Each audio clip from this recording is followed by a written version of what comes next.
also saw someplace you had some thoughts on agricultural support for farmers. Can you tell me more about that? I read that someplace that I don't know if you wanted to cut back on our support for farmers, or I didn't completely understand.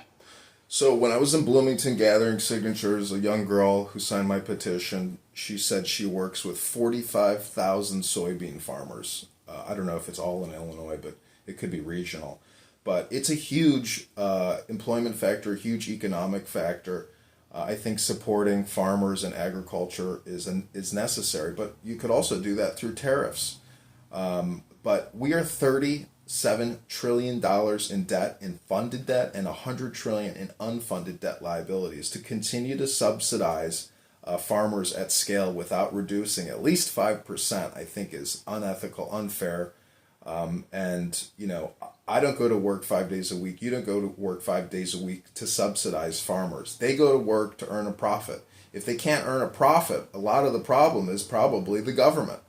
So I don't know if you know who Alan Watts is. He's a philosopher, but he says he has a friend who's a beet farmer, and the government says, hey, here's 100 pages I need you to fill out. The beet farmer says, I don't have enough time to fill this paperwork out. You fill it out. So government overreach, government regulations, and compliance factors are a big issue on why farmers, and a lot of times, can't turn a profit. If you go to your local grocery store and you look at the fruit and the produce and the vegetables, most of that is not grown in the United States. It's shipped in from Guatemala, Honduras, Nicaragua, South America, Central America. So if we want to be self-sustainable with our food reserves and our food supply and our food production, we should encourage that, and we shouldn't discourage it.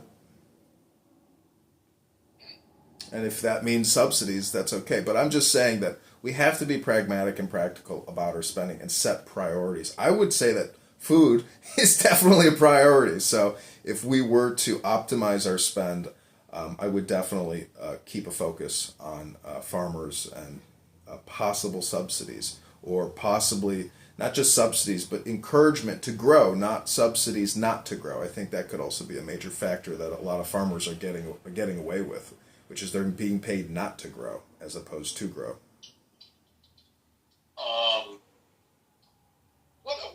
What else should I have asked you, but I have